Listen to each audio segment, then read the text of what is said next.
Hi guys, welcome to Visual Communication and Media. My name is Adam Rozeski. It's a pleasure to see each and every one of you. So excited to have you all here. Sorry for the late post and the late response on my announcement this week. However, I had a few people that have been sick and work has been a little bit nuts. I apologize. My kid's been sick. So I just finished all your grades. Everything should be good. If you have any questions, please let me know about it.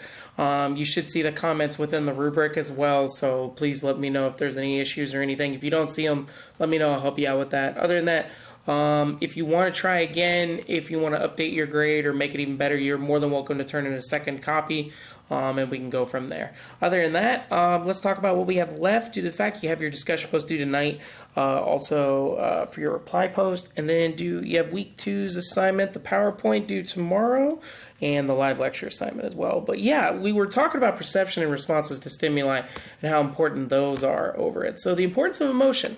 That's the final element of perception we'll discuss is that it's emotion. We'll talk about this a little bit this week. We'll talk about it more when we talk about persuasive communication and emotion in week 5. But emotion ties into perception. Much like culture, emotion plays a large role in shaping our perceptions. Color affects emotion, but we can expand this to other areas of visual presence. And our emotional perceptions are shaped visually through a lot of different elements, which include color, lighting, persuasive images, and so much more. As we see right here, we can use emotion to trigger specific elements. They could be very specific and right in front of you, which you're going to engage with, much like the animal advertisement right to the left, or it's going to be subtle, much like the Toblerone ad, which has it all in the middle right there as the bear is inside the mountain and everything. There's a lot that goes with that.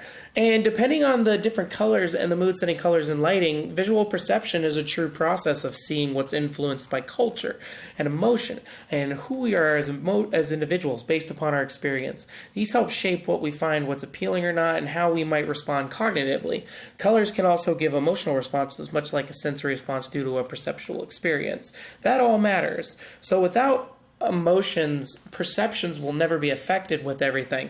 And it does tie into it because a lot of times how we view things will trigger certain responses that make us feel emotional. And this is going to tie in more when we talk about persuasive communication and emotional communication later in week 5. But perception is really huge. It ties a lot into sensory, emotional, and ethical communication and how those kind of work with each other and all those elements. Sweet. Well, other than that, that's all I got. If you have any questions, comments, concerns, let me know. But please be safe, have fun, enjoy, take it easy. Hope to see everybody for lecture next week on Tuesday.